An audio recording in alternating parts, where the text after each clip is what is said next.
주님의 은혜와 또 천상의 음성이 함께할 줄로 믿습니다.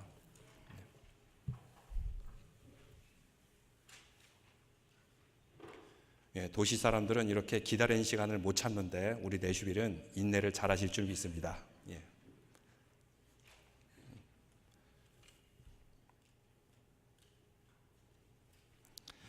어느 날 그 고양이가 쥐를 잡기 위해서 쥐를 막 쫓아가게 됩니다.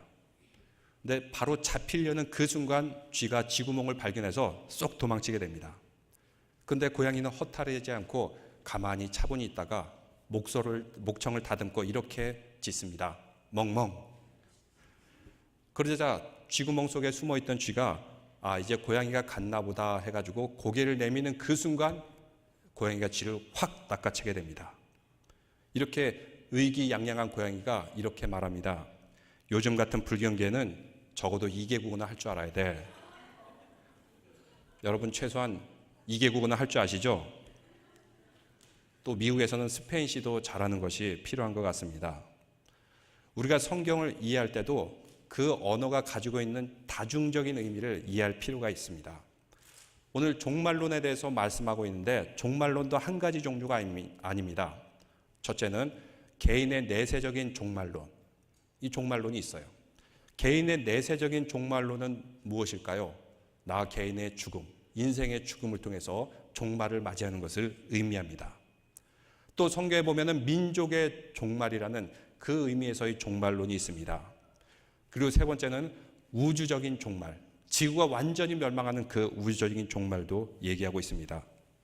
그래서 시간이란 것은 시작했다가 또 반복하고 시작했다가 또 반복하는 그 윤회적인 것이 아니라 성경적인 시간과는 시작이 있으면 끝이 있다. 개인이든 민족이든 국가든 아니면 우주든 지구든 모든 것을 끝을 향해서 달려가고 있다고 말하고 있습니다. 여러분, 인류가 앞으로 어떻게 종말을 맞이할 것 같습니까? 가장 유력한 학설 중에 하나는 어떤 사람은 슈퍼 바이러스다 이렇게 얘기합니다. 조지아에 보면은 차타우치 강이 아주 길게 흐릅니다. 이 강은 한국의 그런 강처럼 넓은 강이 아니라 아주 좁은 강이에요. 근데 한 여성이 그 강에서 슈퍼바이러스에 감염되게 되었습니다. 여기는 항생제가 들지 않아요. 결국 손을 자르고 발을 자르고 많은 사람들이 TV에 나올 때마다 참 안타까워하고 기도를 했는데 결국은 그 여인이 살아나게 되었습니다. 근데 얼마 후에 또 한인 여성이 슈퍼바이러스에 걸리게 되었습니다. 코마 상태가 되어서 몇 달 동안 누워서 지내게 되는데 그가 누워있는 동안 많은 사람들이 관심을 가지고 방문하고 위문하고 기도하고 지원했던 그런 역사가 있었습니다. 결국 그 여인은 그래도 죽지 않고 살아나게 되어서 참 감사했던 일이 있었어요. 그래서 여러분 너무 이렇게 조지아에 자주 가지 마세요. 조심하시기 바랍니다. 틈만 나면 아틀란타 가고 조지아 가시는 분들이 계신데 정말 조심해야 돼요. 근데 이 슈퍼바이러스가 왜 생겼을까요? 그 근본 원인은 인간의 탐욕 때문에 생겨나게 되었습니다. 빨리 소를 키우고 항생제를 있는 대로 다 먹이고 그러다 보니까 그 소에 의해서 배출된 그 배설물, 분비물이 하천을 따라 흐르다가 그 강에 흐르다가 이 슈퍼바이러스가 잠재하고 있다가 상처가 조금 나거나 강에서 놀다가 다치면은 이것을 통해서 슈퍼바이러스가 감염되는 것입니다. 그래서 종말을 맞이하게 된다라고 말하는 그런 학자도 있어요. 또 성경적으로 보면 어떻게 종말을 맞이할까요? 베드로후서 3장 10절에 보니까 이런 이야기가 있습니다. 이런 말씀이 있습니다. 하늘이 큰 소리로 떠나가고 물질이 뜨거운 불에 풀어지며 땅과 그 중에 있는 모든 일이 드러나게 되리라. 뭔가 아주 뜨거운 불이 이 지구상에 떨어진다고 얘기하고 있습니다.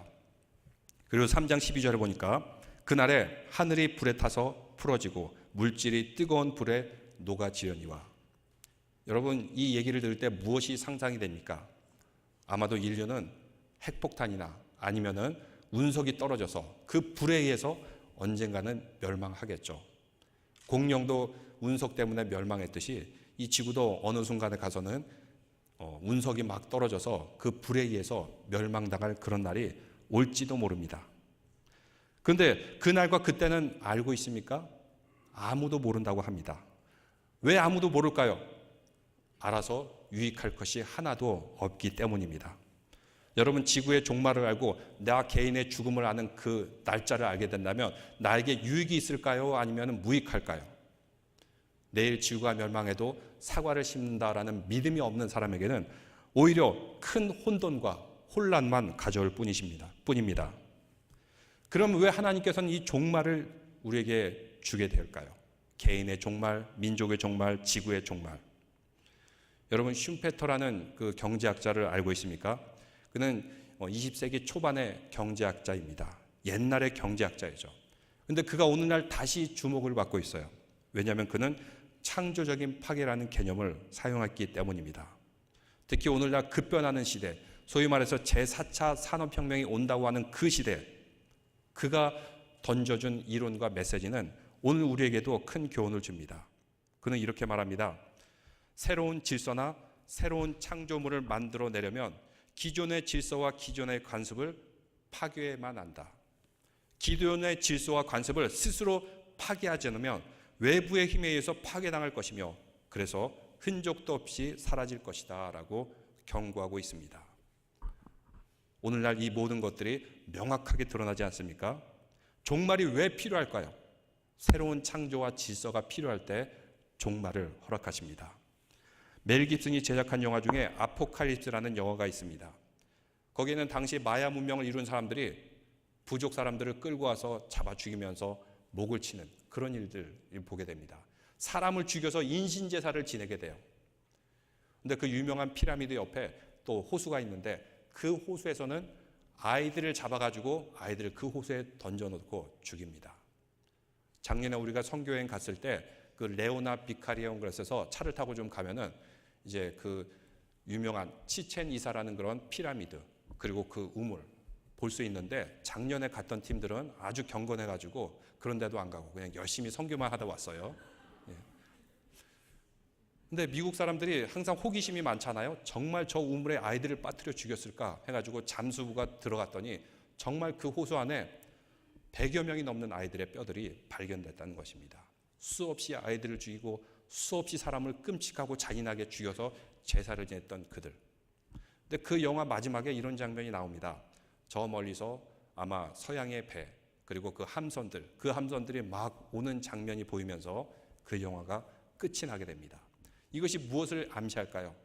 사람을 죽이고 불의와 광폭이 가득한 그곳에 하나님께서는 심판을 내리셔서 새로운 질서로 만드실 것이다. 우리가 구약 성경을 봐도 그렇습니다. 가나안 민족들을 왜 하나님께서 이스라엘 백성들을 쓸어버리죠? 그들이 인신제사를 지내고 아주 음란하고 광폭하기 때문에. 반면에 거기에 정착한 이스라엘 백성들이 가나안 족속의 종교를 받아들여서 인신제사를 지내고 음란하고 광폭하게 됐을 때 아수르와 바벨론을 통해서 그 나라를 다시 쓸어버리는 것을 보게 됩니다. 이렇게 쓸어버려야지만 새로운 창조와 새로운 질서가 생겨나게 됩니다. 오늘 성경에 보면 예수님께서 말씀하신 예루살렘 성전과 그 종말에 대해서 말씀해 주는데 이것 또한 창조적인 파괴라는 개념으로 우리가 이해할 수 있습니다. 예수님께서 성전 안에 들어가셨는데 그 성전에서 장사치들이 막 장사를 하고 있는 것입니다. 그래서 이 장사한 사람들을 다 쓸어버립니다. 근데 거기 갔던 제자들은 어떠한 마음이 들었을까요? 거기가 불의가 일어나고 장사치들이 있는 것 이것을 보기보다는 그 화려한 성전에 압도되는 그런 경험을 합니다.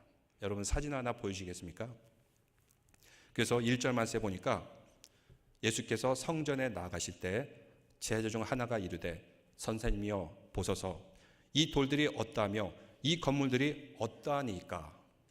두 가지를 감탄합니다. 원어로는 아주 감탄을 하는데 이 돌들이 어떠하며 이 건물들이 어떠하니까. 여러분 저 성전 크기가 얼마 정도 될까요? 저기 보면 오른쪽에 네모가 있죠. 또 바로 왼쪽에 또 네모가 있는데 그 네모가 미식 축구장의 크기예요. 그러니까 저 성전의 건물이 미식 축구장보다 훨씬 큰 건물이었습니다. 저렇게 동그라미로 잘 해주셨는데 저게 바로 미식 축구장의 크기예요. 그리고 성전은 미식 축구장보다 훨씬 더 컸어요. 그럼 저 전체의 넓이는 어느 정도일까요? 미식 축구장이 20개가 들어가는 그 면적에다가 저 건물을 짓게 되었습니다. 지은 지 2000년이 지났는데 저 위에 세운 건물은 지진이 나도 끄떡이 없어요. 어떻게 지진이 나도 끄떡없게 만들 수 있었을까요? 그래서 미국에 있는 건축학자들이 레이저 장비를 들고 와서 안에 파보고 측정을 했는데 벽돌 하나가 2톤, 3톤, 놀라지도 않아요. 여러분 아주 담대해서. 어떤 벽돌은 그 길이가 자동차 12대 분량의 길이, 그리고 3m의 높이, 이런 벽돌들을 차곡차곡 쌓아 올리면서 축구장 20개가 들어가는 넓이로 만들었기 때문에 어떤 지진이 나도, 드디어 놀라시네요. 드디어 놀라시네요. 아주 놀랍죠? 끄떡이 없이 아주 놀랍게 지어졌습니다. 그래서 저 위에서는 지진이 일어나도 끄떡이 없어요. 흔들리지가 않습니다. 그럼 그 돌들이 도대체 어디서 났을까? 어떻게 운반했을까? 그 많은 돌들을 채석장에서 만든 다음에 그 무거운 2톤, 3톤, 그리고 심지어는 막 30톤이나 되는 그 돌을 바퀴를 만들어서 끌고 왔는데, 여러분 그 산 밑에서 끌고 오면 끌고 올 수 있습니까? 한국에서 이렇게 이중주차하다가 차를 중립으로 놓고 이거를 밀려고 하는데 약간만 오르막길이 되어도 몇 사람이 해도 그 위로 못 밉니다. 그냥 밀려나가요.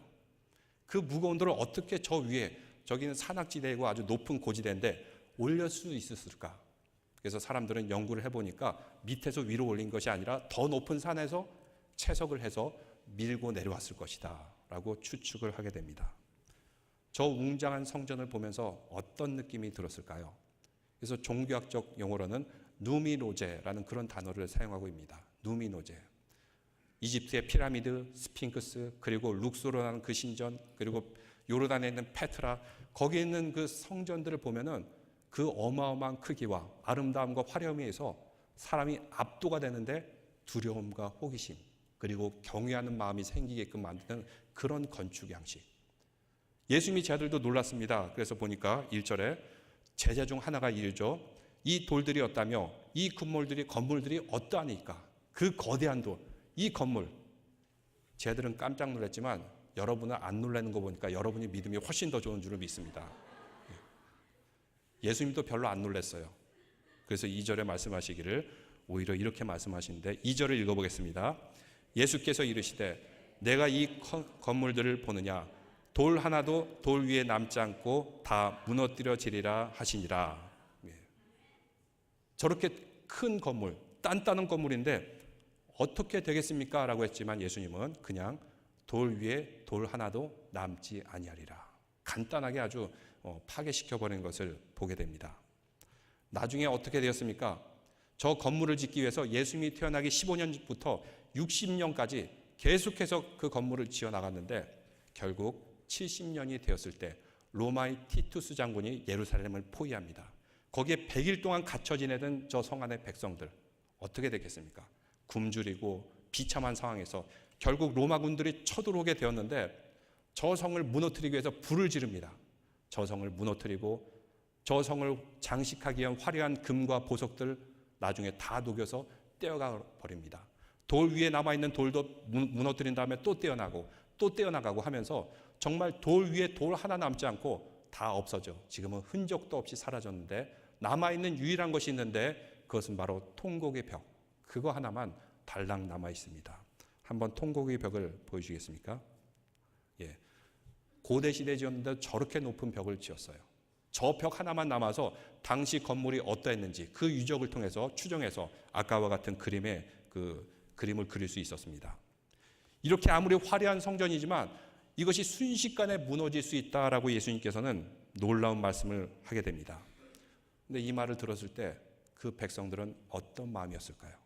아주 충격을 받았을 것입니다. 그들의 자존심이었거든요. 그들의 자랑이었습니다. 정말 저 건물이 지금 남아 있었다면 이집트의 피라미드 이상으로 아주 놀라운 건물, 세계 문화유산이 되었을 것입니다. 그런데 이렇게 화려한 성전이 조만간 무너질 것이다 예수님께서 예언하셨고 그 예언이 실현되게 되었던 것입니다. 왜 무너뜨렸을까요? 왜 종말을 맞이하게 됐을까요? 이것은 창조적인 파괴였죠. 저 화려한 건물, 너희들이 압도하고 감탄하는 그 건물은 사실은 가짜다, 허상이다. 예수님께서 폭로하신 것입니다. 그래서 요한복음 2장 19절에 보면 이런 말씀을 하고 계십니다. 너희가 이 성전을 허물라 내가 사흘 동안에 이 성전을 세우리라. 이렇게 예수님께서 말씀하셨습니다. 저 건물을 세우기 위해서 70년이 넘게 세웠는데 이 성전을 허물면 3일 만에 지으리라. 이 말이 무슨 뜻일까요? 이 말이 무슨 뜻이죠? 저 건물은 허상이다. 그러나 진짜 성전된 내가 죽은 후에 3일 만에 다시 살아나리라 라는 것을 예수님께서는 비유적으로 표현하셨던 것입니다. 예수님께서 죽으셔야만, 십자가에 못 박히셔야만 새로운 창조와 회복이 일어난다라고 말씀하고 계십니다. 그 종말과 파괴, 거기에는 예수님의 십자가의 죽으심과 부활의 의미가 담겨져 있었던 것입니다. 그래서 너희가 나를 십자가에 못 박을지라도 나는 다시 살아날 것이다, 부활할 것이다, 계속해서 말씀하고 있습니다. 저기 보이는 저 성전은 화려할지라도 저것은 다 허상이다. 그래서 저 성전 안에 많은 예물들이 바쳐질 때 축구장 20개 넓이의 그곳에서 많은 사람들이 와서 예배를 드리고 제사를 드리면서 양의 피가 흘러나가는 그 피가 흥건한 그곳에 사람들은 압도했겠죠. 그러나 예수님은 눈 하나 깜짝하지 않으셨습니다. 왜냐? 그것은 다 허상이기 때문에 저 성전을 허물더라도 바로 참된 제물이라는 예수 그리스도, 내가 진정한 성전이다라고 말씀해주고 있습니다. 돌 하나 위에 돌 하나 남기지 아니하리라. 가짜 성전은 이렇게 무너지고 파괴됩니다. 이렇게 파괴되어야만 실체가 드러나게 됩니다. 그래서 예수님께서는 바로 내가 실체인 진정한 성전이다, 내가 메시아이다, 저 성전은 모형에 불과하다, 이렇게 말씀하고 계십니다. 저 성전에서 화려하게 예배드린다고 너희 죄가 사해지는 것이 아니라 바로 이 실체 대신 내가 십자가를 통해서 너희 모든 죄를 지고 사여지만 너희들이 용서를 받게 될 것이다 선포하는 것입니다. 그런데 그 사람들이 받아들였습니까? 그 사람들이 받아들이지 못했습니다. 그들이 자랑으로 만들어낸 저 화려한 성전, 이것이 무너진다라고 하니까 예수님을 뭐라 그러죠? 신성모독죄다 하면서 예수님에게 죄명을 씌우게 됩니다. 그래서 진짜 성전된 예루살렘 성전은 허물지 않고 예수님을 허물어 버렸습니다. 십자가에 무너진 것입니다.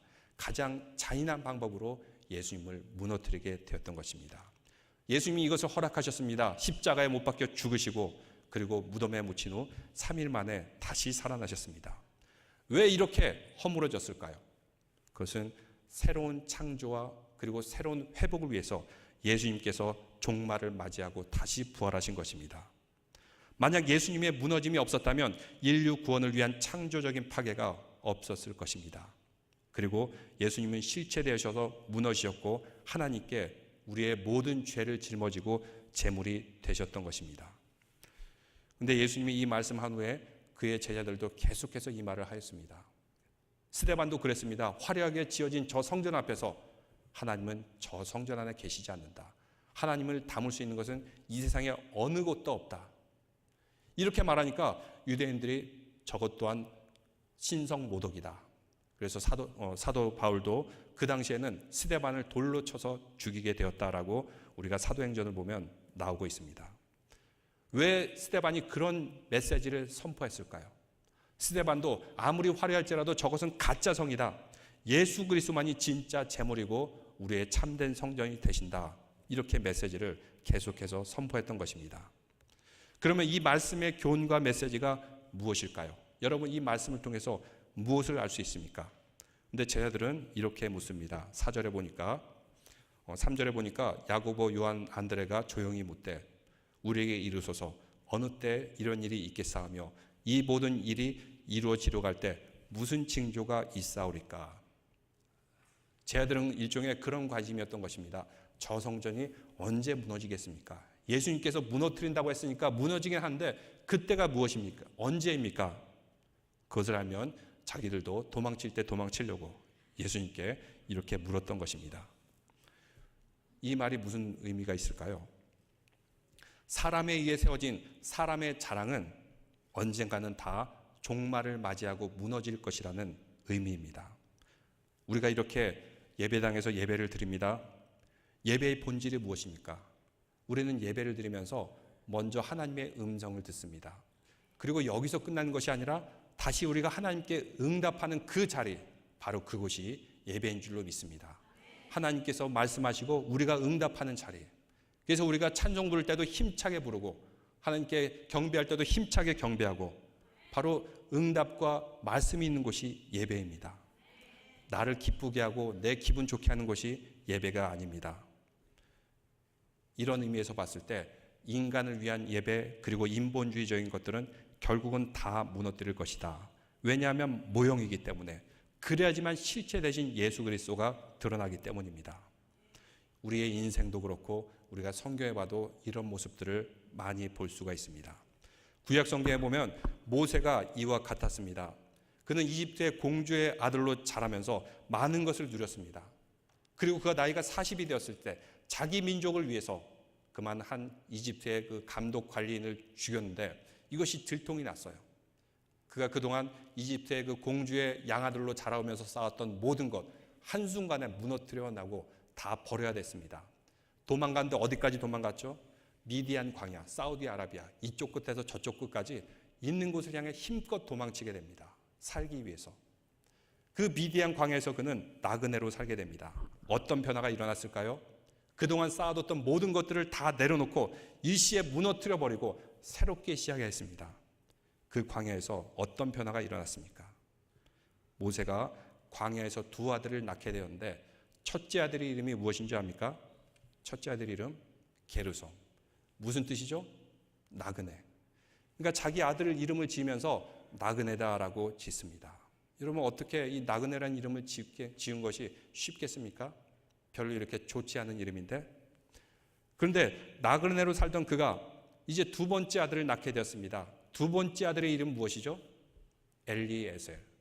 하나님이 나의 도움이 되신다. 나그네 인생으로 살았지만 지금까지 쌓아놓던 모든 것들이 다 무너뜨려졌지만 이제 하나님이 나에게 도움이 되셔서 나는 하나하나 쌓아 나가고 있다라는 것이 바로 고백입니다. 그래서 모세는 무너져야 됐고 모든 것을 내려놓아야 됐습니다.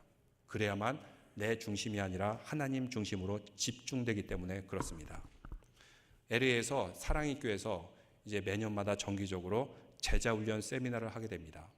저도 참석한 적이 있는데 이렇게 옥하는 목사님이 오셔야 될 그 강의 시간에 그분이 소천하셨기 때문에 영상으로 대신 그 강의 시간을 대신했습니다. 그런데 옥하는 목사님이 이렇게 영상으로 메시지를 전해주시는데 참 이런 이야기가 감동적이었습니다. 그 목사님이 살아오면서 가장 행복했을 때는 언제였는가? 교인이 2만 명 이상으로 큰 부흥한 교회였을 때, 그때가 아니라 오히려 9명을 데리고 개척할 때가 가장 행복했다라고 그가 고백하고 있습니다. 그러면서 이런 얘기를 합니다. 나는 교인들이 2만 명이 넘어서 교인들이 나의 모든 필요를 다 채워주었어. 그래서 지금 여기서 그 상급을 다 받았기 때문에 천국에 가면 별로 없을 것 같아. 근데 개척교회 목사에게 이런 얘기를 합니다. 그런데 자네는 보니 개척교회를 하면서 고생하고 어려운 사람 먹이고 돌보고 케어하느라고 참 수고가 많네. 앞으로 천국에서의 자네의 상급이 아주 많이 기다리고 있을 것이네 라고 하는 그런 고백을 듣게 됩니다. 그 목사님이 이제 아파서 죽기 직전에 이런 고백을 했던 것입니다. 제가 예언을 하나 할까요? 모든 것은 다 무너지게 될 것입니다. 모든 것은 다 종말을 맞이하게 될 것입니다. 질병 앞에서 죽음 앞에서 모두가 다 종말을 맞이하게 될 것입니다. 근데 그 종말의 과정이 마치 어떠할까요? 여러분 젠가라는 게임을 알죠? 나무 조각을 이렇게 쌓아두고 하나 둘씩 빼게 됩니다. 근데 뺄 때 어떤 나무를 뺄까요? 이것을 빼도 무너지지 않을 것, 이것만 남겨두고 빼게 됩니다. 하나하나 다 빠져나가기 시작합니다. 벽돌이 빠져나가듯이 돌 위에 돌 하나 남지 않은 듯이 하나 둘씩 빠져나가게 되는데, 그러면서 깨닫는 게 있어요. 가장 소중한 것, 이것만은 있어야 되는 것, 이것은 꼭 남겨두고 하나 둘씩 빼가게 되는 것입니다. 그러면서 가장 소중한 것이 무엇인지 깨닫게 되는 것입니다. 마지막까지 지켜내는 것. 여러분 마지막까지 무엇을 지켜내야 되겠습니까? 우리의 인생 가운데서도 아름다웠을 때가 있었고 화려할 때가 있었어. 이 모든 것 절대로 무너지지 않을 것 같은 그런 모든 것도 어느 순간에 하나하나 빼질 것입니다. 그렇다고 실망하지 마십시오. 그런 것들은 어차피 다 무너지게 된다는 것이 바로 오늘 말씀의 교훈입니다. 왜죠? 다 가짜이기 때문입니다. 다 허상이기 때문입니다. 그리고 우리는 실체이신 예수 그리스도를 바라보십시오. 십자가를 바라보십시오.